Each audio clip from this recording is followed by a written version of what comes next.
ओम शांति 18/6/2025 के साकार अनमोल धारणा युक्त ईश्वरीय महावाक्य हैं। मीठे बच्चे, ये रुद्र ज्ञान यज्ञ स्वयं रुद्र भगवान ने रचा है, किसी मनुष्य ने नहीं। रुद्र ज्ञान यज्ञ स्वयं भगवान ने रचा है। इसमें तुम अपना सब कुछ स्वाहा करो, क्योंकि अब घर चलना है। क्वेश्चन, संगम युग पर कौन सा वायुमंडल वंडरफुल खेल चलता है? संगम युग पर कौन सा वंडरफुल खेल चलता है? आंसर, भगवान के रचे हुए यज्ञ में ही असुरों के विघ्न पड़ते हैं। ये भी संगम पर ही वंडरफुल खेल चलता है। ऐसा यज्ञ फिर सारे कल्प में नहीं रचा जाता। यह है राजस्व अश्वमेघ यज्ञ स्वराज्य पाने के लिए। इसमें विघ्न पड़ते हैं। ओम शांति। तुम कहाँ बैठे हो? पूछ रहे हैं बाबा। इनको स्कूल अथवा यूनिवर्सिटी भी कह सकते हो। विश्वविद्यालय जिसकी ईश्वरीय ब्रांचेज हैं। बाप ने बड़े से बड़ी यूनिवर्सिटी खोली है। शास्त्रों में रुद्र यज्ञ नाम लिख दिया। इस समय तुम बच्चे जानते हो शिव बाबा ने ये पाठशाला अथवा यूनिवर्सिटी खोली है। ऊंच ते ऊंच बाप पढ़ाते हैं। ये तो बच्चों की बुद्धि में याद रहना चाहिए। भगवान हमको पढ़ाते हैं। उनका यह यज्ञ रचा हुआ है। इसका नाम भी बाला है। राजस्व अश्वमेघ रुद्र ज्ञान यज्ञ। राजस्व अर्थात स्वराज्य के लिए, अश्वमेघ यह जो कुछ देखने में आता है उन सबको स्वाहा कर रहे हैं। शरीर भी स्वाहा हो जाता है। आत्मा तो स्वाहा नहीं हो सकती। सब शरीर स्वाहा हो जाएंगे, बाकी आत्माएं वापस भागेंगी। परम धाम में सभी आत्माएं भागेंगी। यह संगम युग है। बहुत आत्माएं भागेंगी, बाकी शरीर खत्म हो जाएंगे। ये सब ड्रामा है। तुम ड्रामा के वश चल रहे हो। बाप कहते हैं हमने राजस्व यज्ञ रचा है। ये ड्रामा प्लान अनुसार रचा गया है। ऐसे नहीं कहेंगे मैंने यज्ञ रचा ड्रामा प्लान अनुसार। बाबा कहते हैं ये सब ड्रामा प्लान अनुसार। तुम बच्चों को पढ़ाने के लिए कल्प पहले माफिक ज्ञान यज्ञ रचा है। मैंने रचा है, यह भी अर्थ नहीं निकलता। ड्रामा प्लान अनुसार रचा गया। कल्प कल्प रचा जाता है। ये ड्रामा बना हुआ है ना। ड्रामा प्लान अनुसार एक ही बार यज्ञ रचा जाता है। 5000 वर्ष में एक ही बार यज्ञ रचा जाता है। ये कोई नई बात नहीं है। अभी बुद्धि में बैठा है। बरोबर 5000 वर्ष पहले भी सतयुग था। अब चक्र रिपीट हो रहा है। फिर से नई दुनिया स्थापन हो रही है। तुम नई दुनिया में स्वराज्य पाने के लिए पढ़ रहे हो। पवित्र भी जरूर बनना है। बनते भी वही हैं जो ड्रामा अनुसार कल पहले बने थे, अभी भी बनेंगे। साक्षी हो ड्रामा को देखना होता है और फिर पुरुषार्थ भी करना होता है। बच्चों को मार्ग बताना है। मुख्य बात है पवित्रता की। बाप को बुलाते ही हैं, आओ पवित्र बनाकर हमको इस छीछी दुनिया से ले जाओ। तो बाप आए हैं घर ले जाने के लिए।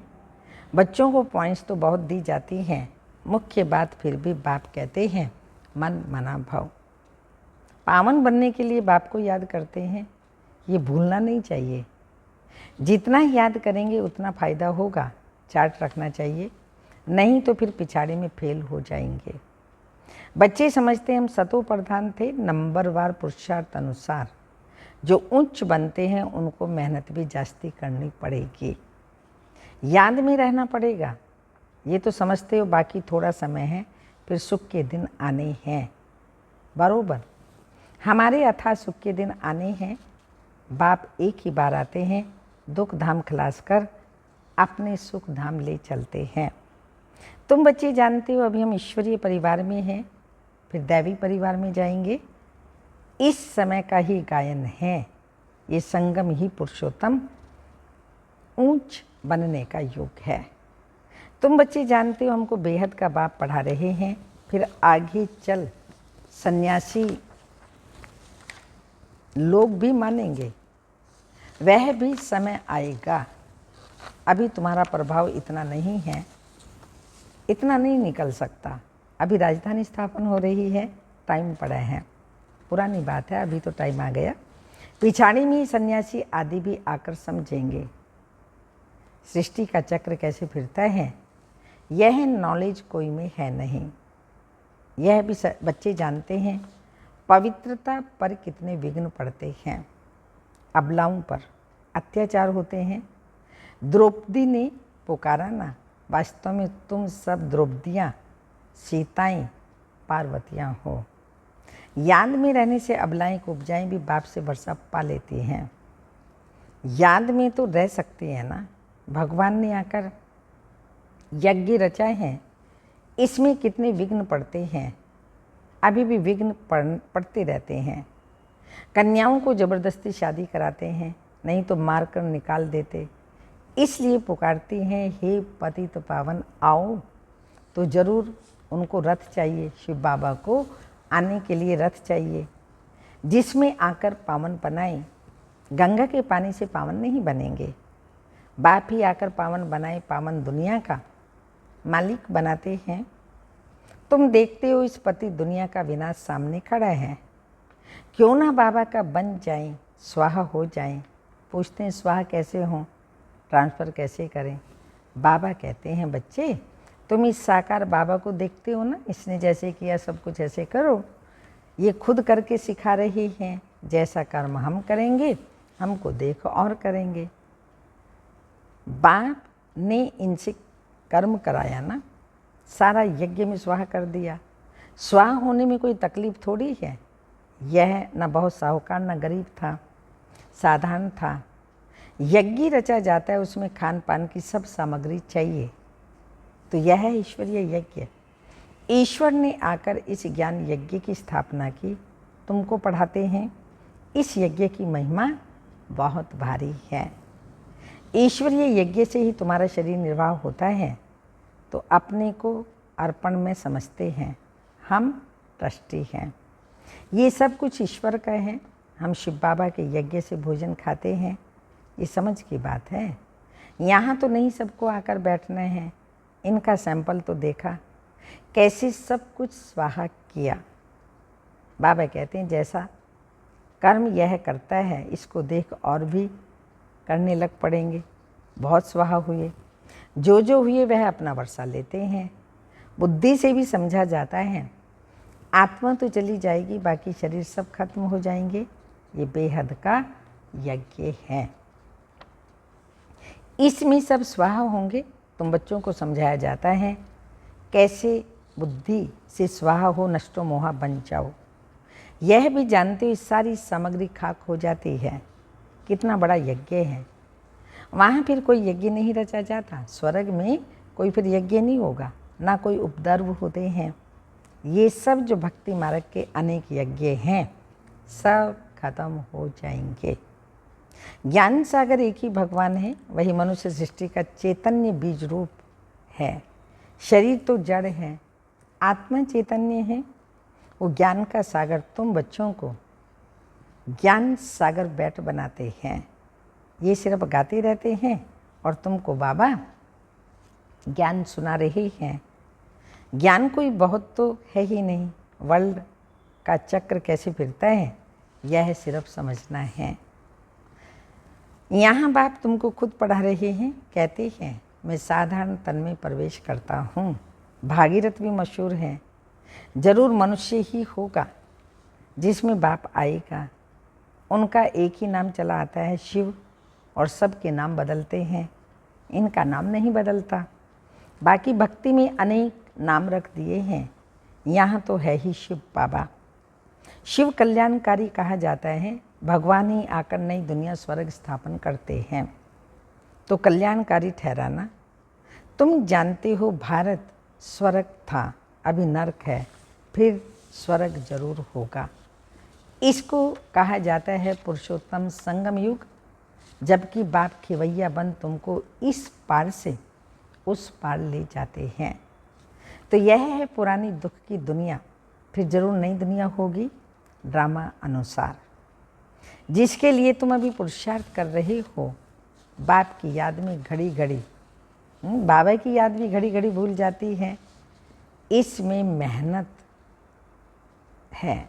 बाकी तुमने जो विकर्म किए हैं उनकी सज़ा कर्म भोग के रूप में भोगनी ही पड़ती है। कर्म भोग अंत तक भोगना ही है, उसमें माफ़ी नहीं मिल सकती। ऐसे नहीं बाबा क्षमा करो, कुछ नहीं, ड्रामा अनुसार सब होता है, क्षमा आदि होती नहीं। हिसाब किताब चुकतो करना है, तमो प्रधान से सतो प्रधान बनना है, इसके लिए ही श्रीमत मिलती है। श्री श्री शिव बाबा की श्रीमत से तुम श्री बनते हो। ऊंचते ऊंच बाप तुमको ऊंच बनाते हैं, तुम अभी बन रहे हो। अभी तुमको स्मृति आई है, बाबा कल्प कल्प आकर पढ़ाते हैं। आधा कल्प उनकी प्रारब्ध मिलती है।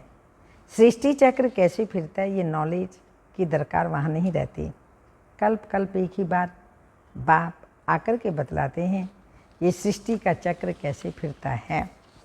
तुम्हारा काम है पढ़ना और पवित्र बनना और योग में रहना। बाप के बनकर पवित्र नहीं बनेंगे तो 100 गुना दंड पड़ जाएगा, नाम भी बदनाम हो जाता है।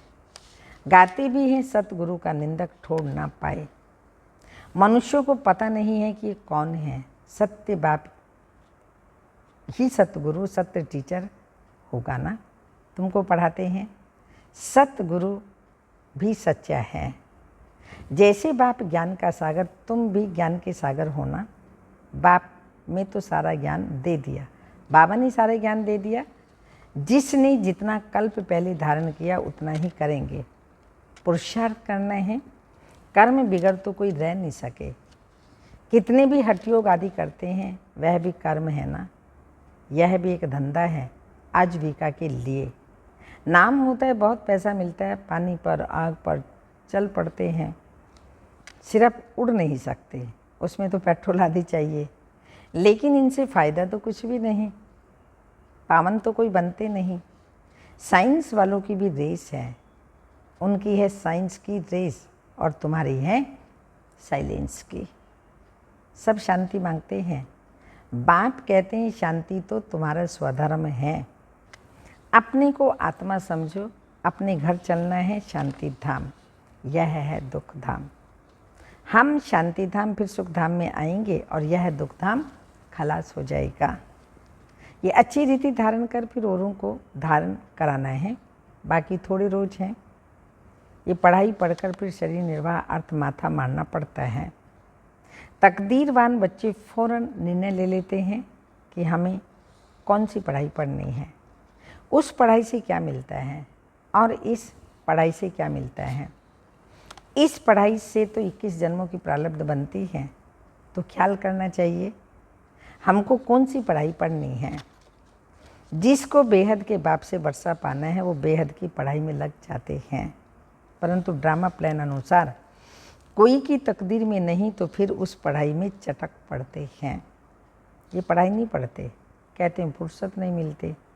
बाबा पूछते हैं कौन सी नॉलेज अच्छी है, उनसे क्या मिलेगा और इनसे क्या मिलेगा।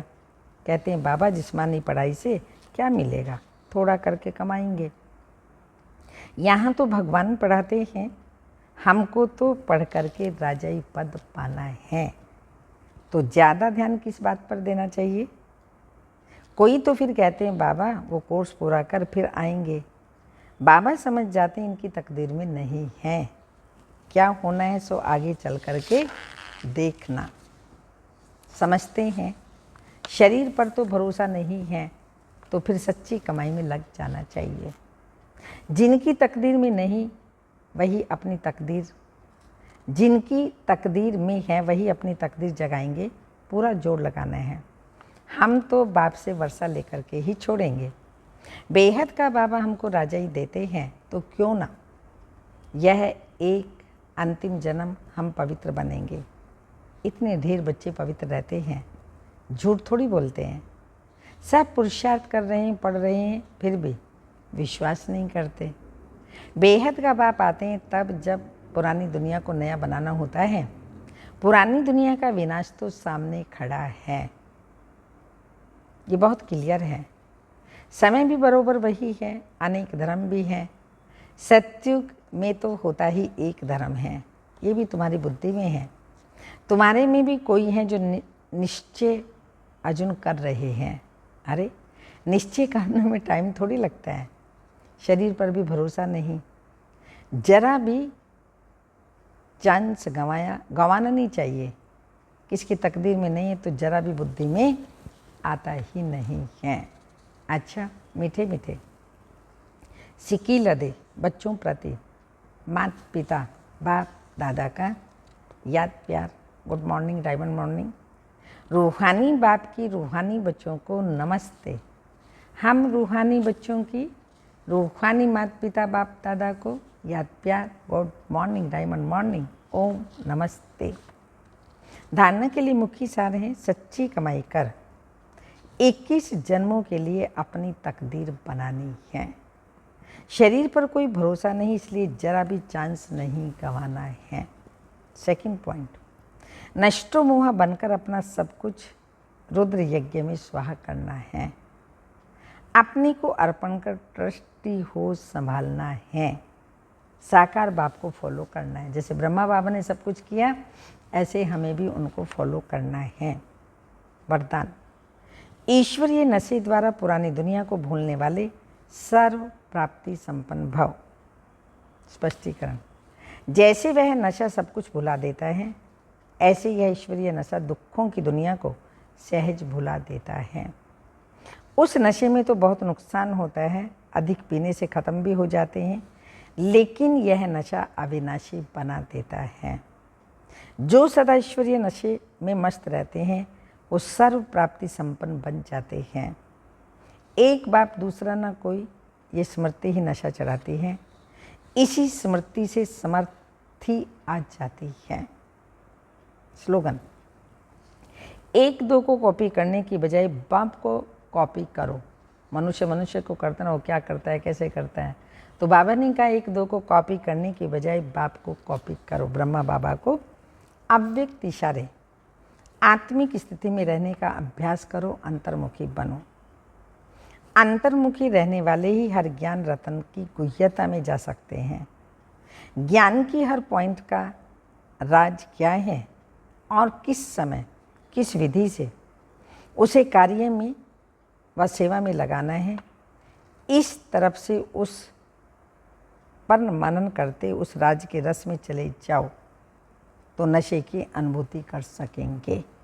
इस तरफ से उस पर मनन करने उस राज के रस में चले जाओ तो नशे की अनुभूति कर सकेंगे।